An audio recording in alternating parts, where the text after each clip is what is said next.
ಮುಡಾ ಪ್ರಕರಣದಲ್ಲಿ ನಮ್ಮ ಪರ ತೀರ್ಪು ಬಂದೇ ಬರುತ್ತೆ ಅಂತ ಹೇಳಿ ವಿಶ್ವಾಸವನ್ನ ವ್ಯಕ್ತಪಡಿಸಿದ್ದಾರೆ.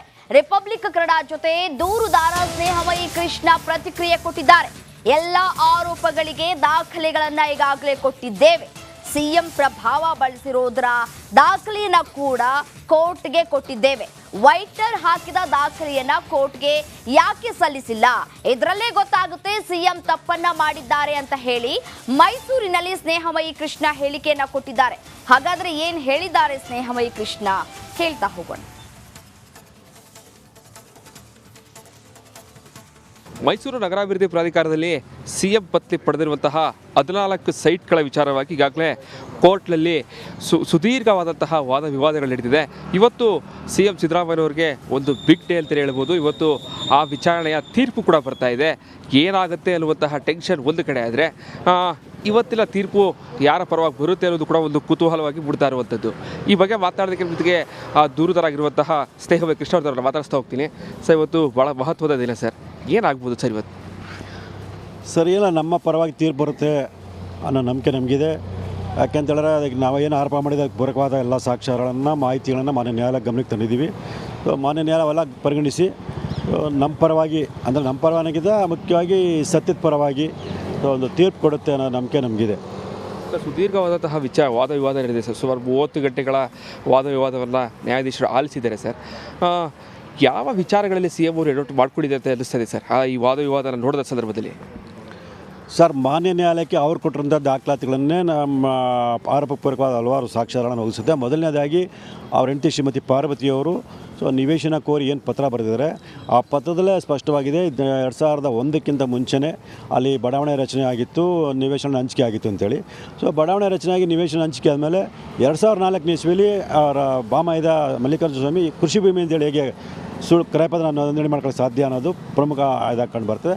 ಆ ನಂತರದಲ್ಲಿ ಬಡಾವಣೆ ರಚನೆ ಆಗಿರೋಂಥ ಒಂದು ಜಾಗಕ್ಕೆ ಅನ್ಯಕ್ರಾಂತಿ ಆದೇಶನ ಹೇಗೆ ಮಾಡ್ತಾರೆ 2005 ಇಸ್ವಿಲಿ, ಈ ವಿಚಾರ ಕಂಡು ಬರುತ್ತೆ. ಆ ನಂತರದಲ್ಲೇ ವೈಟ್ನರ್ ಹಾಕಿರೋಂಥದ್ದು, ಅವ್ರ ಪತ್ರದಲ್ಲಿ ಏನಿದೆ ವೈಟ್ನರ್ ಹಾಕಿರೋಂಥದ್ದು. ಅವರೇನು ಹೇಳ್ತಾರೆ, ದೇವನೂರು 3ನೇ ಹಂತದಲ್ಲಿ ನಿವೇಶನ ಕೋರಿ ನಾವು ಬರೆದಿದ್ವಿ. ಅಲ್ಲಿ ನಿವೇಶನ ಇಲ್ಲದೇ ಇರೋಂಥ ಕಾರಣಕ್ಕೆ ಅದು ವೈಟ್ನರ್ ಹಾಕಿದ್ವಿ ಅಂತೇಳಿ. ಆ ನಿವೇಶನ ಇರೋದಕ್ಕೂ ಇಲ್ಲದೇ ಇರೋದಕ್ಕೂ ವೈಟ್ನರ್ ಹಾಕೋದು ಸಂಬಂಧನೇ ಇಲ್ಲ. ಅವ್ರು ಹೇಳೋ ಪ್ರಕಾರ ದೇವನೂರು 3ನೇ ಹಂತದಲ್ಲಿ ನಿವೇಶನ ಇಲ್ಲ ಅಂತ ಹೇಳಿದರೆ, ಅವರು ಆದೇಶದಲ್ಲಿ ನಿವೇಶನ ಅಲ್ಲಿ ಲಭ್ಯ ಇಲ್ದಿರೋದ್ರಿಂದ ಇಲ್ಲಿ ನಿವೇಶನ ಕೊಡ್ತೀನಿ ಅಂತ ಬರೀತಿದ್ದಾರೆ ಹೊರತು ವೈಟ್ನರ್ ಹಾಕೋಂಥ ಅವಶ್ಯಕತೆ ಇಲ್ಲ. ಆ ವೈಟ್ನರ್ ಹಾಕಿ ನೋಡೋಕ್ಕಾಗತ್ತೆ ಇವರು ವಾಸ್ತವಾಂಶನ ಮುಚ್ಚಿಡೋದಕ್ಕೆ ಪ್ರಯತ್ನ ಪಟ್ಟಿರೋಂಥದ್ದು. ಇದು ಕೂಡ ಬಲವಾದ ಒಂದು ಅದಕ್ಕಿಂತ ಕೊನೆಯ ಹಂತದಲ್ಲಿ ಏನು ಮುಡಾ ಆಯುಕ್ತರಾಗಿದ್ದರು ದಿನೇಶ್ ಕುಮಾರ್ ಅವ್ರನ್ನ ಅಮಾನತು ಮಾಡಿರ್ತಕ್ಕಂಥ ಆದೇಶದಲ್ಲಿ ಅವರೇ ಸರ್ಕಾರದ ಆದೇಶದಲ್ಲಿ ಸ್ಪಷ್ಟವಾಗಿದೆ 50-50 ಅನುಪಾತ ನಿವೇಶನ ಹಂಚಿಕೆ ಮಾಡಿರೋದು ಕಾನೂನು ಬಾಹಿರ ಅಂತೇಳಿ. ಇದಿಷ್ಟು ದೂರುದಾರರಾದಂತಹ ಸ್ನೇಹಮಯಿ ಕೃಷ್ಣ ಅವರ ಮಾತುಗಳು. ಬಹಳ ಸ್ಪಷ್ಟವಾಗಿ ಹೇಳ್ತಾ ಇರುವಂಥದ್ದು, ಇವತ್ತು ವಿಚಾರಣೆಯಲ್ಲಿ ಅಂದರೆ ಇವತ್ತು ಬರುವಂತಹ ತೀರ್ಪು ನಮ್ಮ ಪರವಾಗಿ ಬರುತ್ತೆ. ಸಿಎಂ ವಿರುದ್ಧ ಪ್ರಾಸಿಕ್ಯೂಷನ್ಗೆ ಅನುಮತಿಯನ್ನು ಕೊಡ್ತಾರೆ. ಜೊತೆಗೆ ಅವರು ಕೊಟ್ಟಂತಹ ಕೆಲವು ದಾಖಲೆಗಳು ನಮಗೆ ಒಂದು ಎವಿಡೆನ್ಸ್ ಆಗಿ ಪರಿವರ್ತನೆ ಆಗ್ತಾ ಇದೆ. ಜೊತೆಗೆ ಅವರು ಪ್ರಭಾವನ ಬಳಸಿರೋದಕ್ಕೆ ಸಾಕಷ್ಟು ಸಾಕ್ಷಿಗಳು ಸಿಗ್ತಾ ಇದೆ. ಒಂದು ವೇಳೆ ನಮ್ಮ ವಿರುದ್ಧವಾಗಿ ಇವತ್ತು ತೀರ್ಪು ಬಂದರೆ ನಾವು ಸುಪ್ರೀಂ ಕೋರ್ಟ್ ಮೆಟ್ಲನ್ನು ಹತ್ತಿವೆ ಎನ್ನುವಂತಹ ಮಾತುಗಳು ಕೂಡ ಹೇಳ್ತಾ ಇರುವಂಥದ್ದು. ಕ್ಯಾಮರಾ ಪರ್ಸನ್ ಸಚಿವ ಜೊತೆಗೆ ವಿನೋದ್ ಪಡವರ್, ರಿಪಬ್ಲಿಕ್ ಕನ್ನಡ, ಮೈಸೂರು. ರೇಣುಕಾಸ್ವಾಮಿ ಕೊಲೆ ಕೇಸ್ನಲ್ಲಿ 3 ಜಾಮೀನು ಸಿಕ್ಕಿದೆ. ಹಾಗಿದ್ರೆ ದರ್ಶನ್ಗೂ ಜಾಮೀನು ಸಿಗುತ್ತಾ ಇಲ್ವಾ ಅನ್ನುವಂತಹ ಗೊಂದಲಗಳು ಕೂಡ ಹೆಚ್ಚಾಗಿದೆ. ಆ ಕುರಿತು ಒಂದು ರಿಪೋರ್ಟ್ ಇಲ್ಲಿದೆ ನೋಡಿ.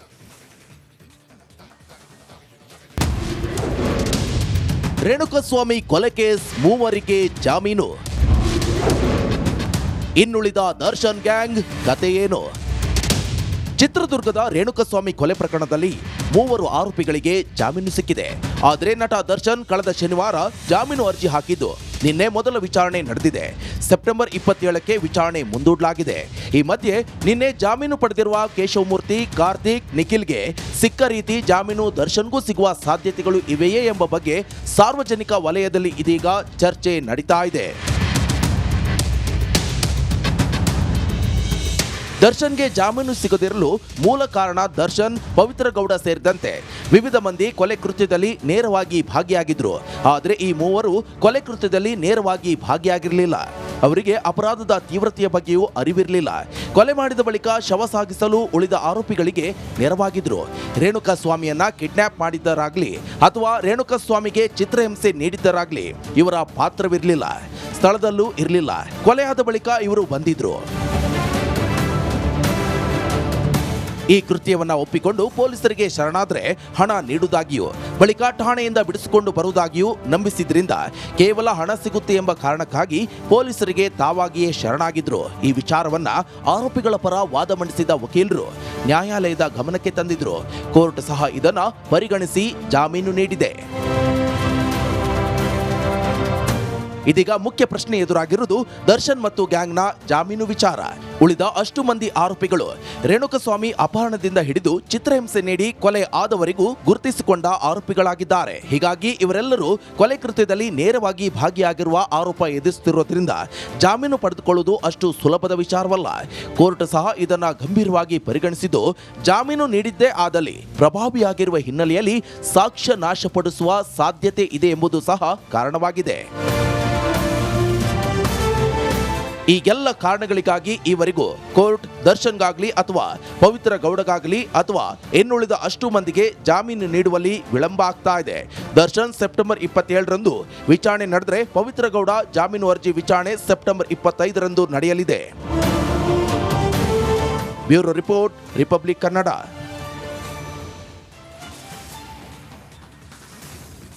ಕೊಲೆ ಕೇಸಲ್ಲಿ ಲಾಕ್ ಆಗಿರೋ ಲಿಪ್ಸ್ಟಿಕ್ ಬ್ಯೂಟಿಗೆ ಸದ್ಯಕ್ಕೆ ಬೇಲ್ ಭಾಗ್ಯ ಸಿಕ್ಕಿಲ್ಲ.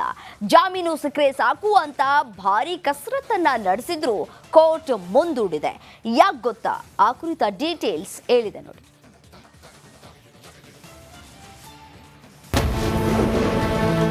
ಸೆಂಟ್ರಲ್ ಜೈಲು ಬ್ಯೂಟಿಗಿಲ್ಲ ಬೇಲ್ ಭಾಗ್ಯ.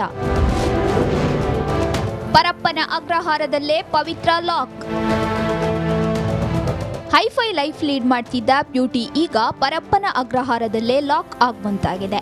ರೇಣುಕಾಸ್ವಾಮಿ ಕೊಲೆ ಕೇಸಲ್ಲಿ ಜೈಲಲ್ಲೇ 100 ದಿನ ಪೂರೈಸಿರುವ ಪವಿತ್ರ ಚಾರ್ಜ್ ಶೀಟ್ ಸಲ್ಲಿಸುತ್ತಿದ್ದಂತೆ ಜಾಮೀನಿಗೆ ಅರ್ಜಿ ಸಲ್ಲಿಸಿದ್ಲು. ಆದರೆ ಬಿಡುಗಡೆ ಭಾಗ್ಯ ಮಾತ್ರ ಪವಿತ್ರಗೆ ಸಿಕ್ಕಿಲ್ಲ. ಪವಿತ್ರ ಗೌಡ ಜಾಮೀನು ಅರ್ಜಿ ಕೂಡ ಮುಂದೂಡಿಕೆ ಮಾಡಲಾಗಿದೆ. ಸೆಪ್ಟೆಂಬರ್ 25ಕ್ಕೆ ಪವಿತ್ರ ಬೇಲ್ ಅರ್ಜಿ ಮುಂದೂಡಿದ್ದು ಆಗಲಾದ್ರೂ ಜಾಮೀನು ಸಿಗುತ್ತಾ ಅಂತ ಕೈ ಹಿಸುಕಿಕೊಳ್ತಿದ್ದಾಳೆ. ಈ ಮಧ್ಯೆ ಕೊಲೆ ಪ್ರಕರಣದ 3 ಆರೋಪಿಗಳಿಗೆ ಬೇಲ್ ಸಿಕ್ಕಿದ್ದು ಇವಳ ಕಣ್ಣು ಕೆಂಪಗಾಗಿಸಿದೆ. 3 ಆರೋಪಿಗಳಿಗೆ ಜಾಮೀನು ಮಂಜೂರು.